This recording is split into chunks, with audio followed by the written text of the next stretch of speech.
This week I learned 2 fun facts about myself. Number 1, I am definitely a human and not AI because I am very sick and I hate it. So that's why I'm going to sound differently in this video. And number 2, I'm addicted to Marvel Rivals. And that last one's bad because everyone knows that a healthy 20-something-year-old adult can only have 3 addictions. And I'm already booked. I'm already addicted to committing tax fraud, perpetuating war crimes, and doom-scrolling LinkedIn Reels. And I can't get rid of any of them. However, I may have found a solution. I could do some magic and turn this 4 into a 3 by combining Marvel Rivals with the war crimes. However, I couldn't find any place that had a nice list of war crimes that I could commit in Marvel Rivals. It's like committing war crimes is frowned upon or something. So I had to take matters into my own hands. Fellas, you know what time it is, so without further ado, this is how to commit the most war crimes in Marvel Rivals. In this video, I'm going to be describing the possible crimes you can commit in Marvel Rivals, and then share with you a glorious, some would even say breathtaking, step-by-step plan on how to commit all of those crimes. So make sure to stay till the end of the video for that.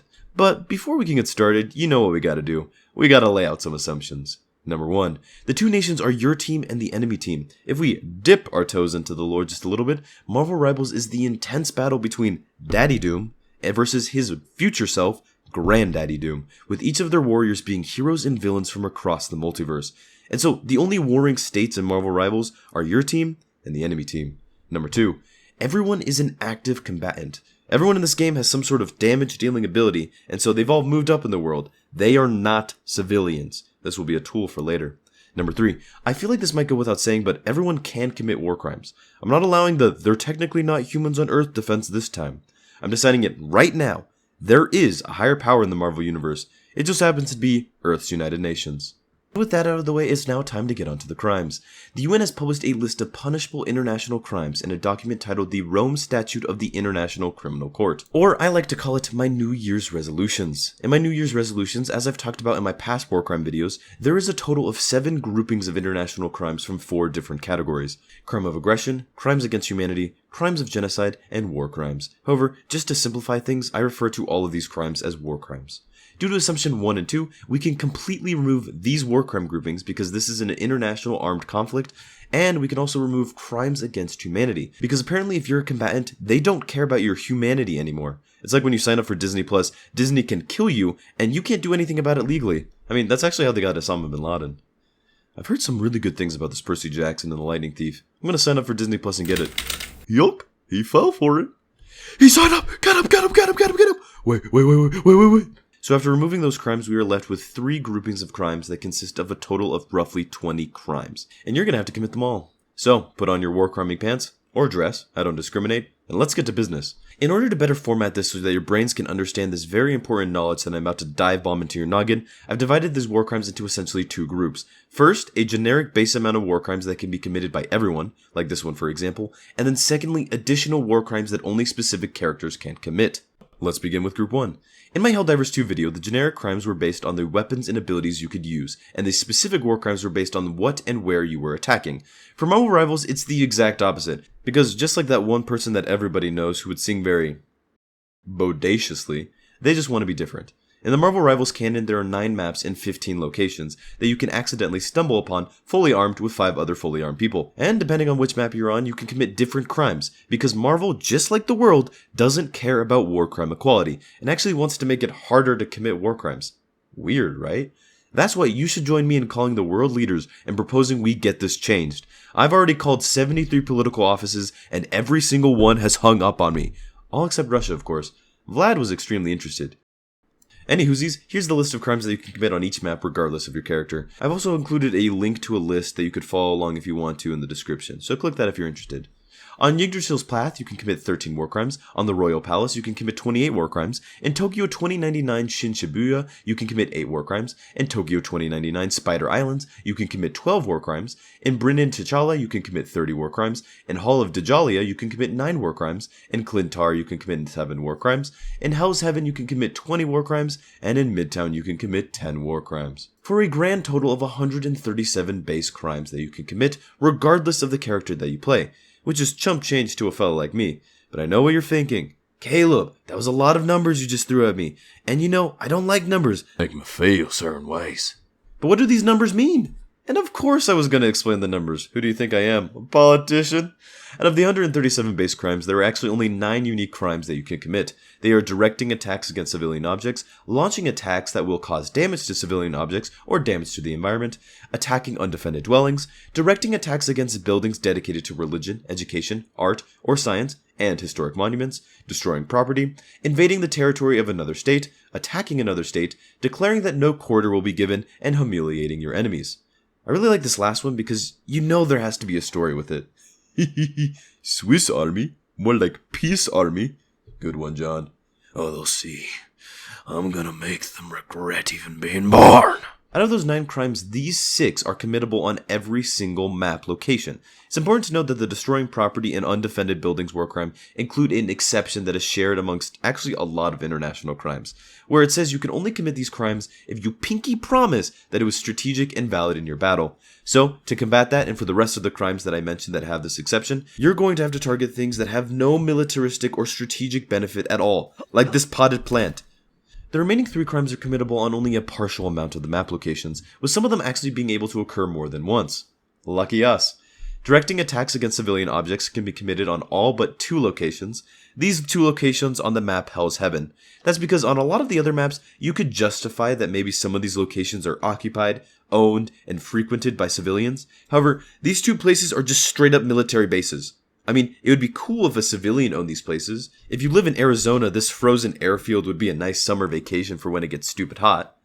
The next one, launching attacks to damage civilian objects or to damage the environment, are committable once again on all but 2 locations. These 2 locations are again the same maps from Hell's Heaven. That's because all of Hell's Heaven is completely empty of breakable living nature. All of the other maps have potted plants that you can break, or flower bushes that you can destroy, or even giant trees you can shoot at. But Hell's Heaven, it's got nothing. Luckily for us though, the Eldritch Monument in Hell's Heaven has giant breakable stone sections right outside of your spawn that appear to be natural, and so we only have 2 locations instead of 3.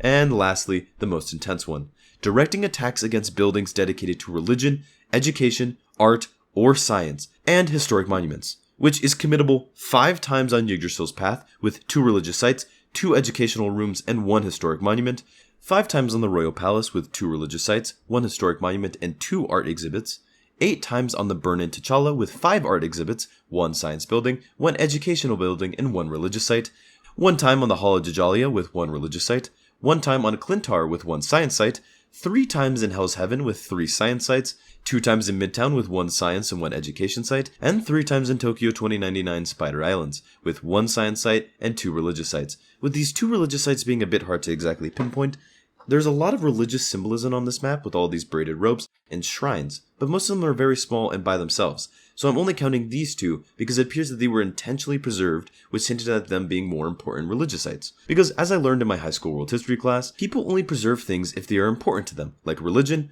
or if it makes them money. And it's either everybody in Tokyo 2099 is actually a fascinated geologist and is paying to see these rocks, or they're religious sites. And when we take all of these base war crimes and multiply them by the amount of people that are in the game, 35, brings our total war crime amount to 4,795 crimes. And now with all of those base war crimes out of the way, it's time for Group 2, the character-specific crimes. And sadly, not every character commits crimes, so if you don't see your main on this list, I heavily suggest you switch mains. It's for the better, trust me. Beginning with the Vanguards, Doctor Strange commits 1 war crime only through his team up with the Hulk, where he emits gamma radiation in his dark magic burst, which as someone who has learned a decent amount about the past foolishness of humans when regarding radioactive materials, gamma radiation is a poison. And if you disagree with this, take this up with the Britannica Encyclopedia definition of radiation. I mean, they could be lying to us. I mean, Britannica's not even owned by a British guy anymore. It's owned by the Swiss man, so who knows? Groot can commit 2 additional war crimes, both of which are because of his spore bomb, which by definition is a cluster bomb, and also contains spores, who, would have thought, violates the anti-cluster bomb accords and the no biological agents crime. The Hulk can commit 4 additional war crimes through his gamma grenade and gamma gun as Banner, and his radioactive lockdown and gamma burst as Hulk. And as we just discussed, gamma radiation is poison. Magneto can commit 15 additional war crimes through his Iron Volley and Ultimate Meteor M. While they can't be considered bullets and violate the easily expanding war crime, they do count as bombardments, which violates this crime of aggression, and if he uses them on every single map location, that will give him 15 additional war crimes. Venom can commit 3 additional war crimes through his Dark Predation, Frenzied Arrival, and Cellular Corrosion, because he is Venom. Everything about him is a biological weapon. I mean, cellular corrosion is Venom slowly eating away at his enemies. And lastly, Penny Parker can commit 2 additional war crimes through her Arachno Mines and her Venom Team-Up Armor Explosion. Penny's mines are incredibly annoying, and now you know why. They are violating war crimes. And the Armor Explosion is just like Venom's war crimes. You are using biological weapons. Venom. And now it's time for the strategist. Loki can commit 15 additional war crimes with his primary weapon, Mystical Missiles, which can bombard the enemy and be used on every single map for a total of 15 war crimes. Mantis can commit 1 additional war crimes with her Spore Slumber that, similar to Groot's Spore Bomb, counts as a biological weapon. This is just the hippies version of chloroform. Does this rag smell like mantis spores to you? Wait, what? And lastly, Rocket Raccoon can commit 15 additional war crimes with his primary weapon, Bombard Mode. If I didn't include this as a violation of the bombarding the enemy team crime, I probably would have been scamming you guys and Rocket. Now it's time for the duelist. Hela can commit 15 additional war crimes through her ultimate Goddess of Death and Piercing Night ability, which similar to Magneto count as bombardments, which violates this crime of aggression. She would have more, but the UN has failed to recognize that magic could count as a war crime, because clearly no one on the board has pissed off a wizard that was in the bathroom at the Sea Gates of Denver Airport who then cast testicular torsion on them. I mean, that totally hasn't happened to me though. The next one is Iron Man. He can commit 17 additional war crimes through his many explosive weapons, which all count as bombardments. And if he has Hulk's team up, he has something called Gamma Overdrive, which adds gamma radiation into his repulsor beam and unibeam, which once again, since gamma radiation is a poison, he's using 2 weapons that are poison weapons. Winter Soldier can commit 1 additional war crime through his primary weapon, Rotorstern, because it violates the easily expanding bullets war crime with its exploding bullets, which to me is surprisingly low. It's weird that a world-renowned assassin who has committed countless assassinations inherently only commits 1 war crime. I guess war crimes was pushing it a bit too far. Murdering Tony's parents? That's fine. But poison weapons? Unexcusable. And lastly, Black Panther, Magic, Moon Knight, Namor, and Squirrel Girl can each commit 15 additional war crimes through summon abilities, because according to this crime, it is a crime of aggression to send armed groups on behalf of yourself to fight in a war and commit offenses like any of the ones above. Luckily for us, we can do this on every single map location, which means they all have 15 additional war crimes they can commit. Which, when you add all of the war crimes together, calculating each character's base crimes with any additional character-specific crimes, brings our total to be, drumroll please, 4,961 total crimes, with our MVC, Most Valuable Crimer, being Iron Man, who can commit a total of 154 war crimes. It's always the ones you least expect. And now it's time for the moment you've all been waiting for, Caleb Tremor's step-by-step plan on how to commit the most war crimes possible in Marvel Rivals. So buckle in and grab some popcorn. Step 1. Grab all of your friends that you can find and get them to play Marvel Rivals with you. When only one person ends up showing up, cry for only 23 seconds and then lock in. It just happens to be your lucky day, because you only need one extra person. Step 2. Boot up the game and wait an agonizing 3 seconds to get into a match. And regardless of the map, pick your favorite character. Step 3. Wreck ham on the map and your enemies, destroying property, invading their territory, attacking your enemy, attacking undefended buildings, and being absolutely ruthless against them. Step 4. In order to make sure to humiliate them, absolutely flame them in the chat, roasting every part of them. Make sure to add some creative insults, like, you play so bad that if I was your father, I would intentionally Helen Keller myself so I wouldn't have to see or hear your gameplay. Step 5. Pull up the amazing, groundbreaking, revolutionary war crime map and find which places you need to destroy on each map. Beeline for them. You need to make them look like a gas station bathroom on the way home from eating a copious amount of Taco Bell. Step 6. Look at the glorious, beautiful, wonderful war crime map and find out which war crimes you need to commit with your current character. And if needed, have your friends switch to the required team up. They can finally be useful. Don't worry, you'll get most of the credit, they'll just be mentioned in the footnotes. Step 7. Repeat steps 3 through 6 with every single character in Marvel Rivals. And Step 8. Repeat steps 3 through 8 on every single map on Marvel Rivals. And step 9. Congratulations! After playing 1,569 hours non-stop on Marvel Rivals, you have committed the most war crimes possible with a total of 4,961. Just in time for them to start the new season, which will definitely have a new map and some new characters. But don't worry, you'll always be a legend in my heart. And that's that. If you enjoyed the video, please like and subscribe. And I know I said it last video, but I did get sick, so I have a bit of an excuse. I swear, this time I will be on time. So I'll see you on February 7th, 2025.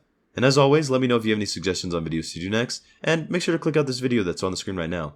And with that, I hope you have a fantastic rest of your day, and I'll see you later.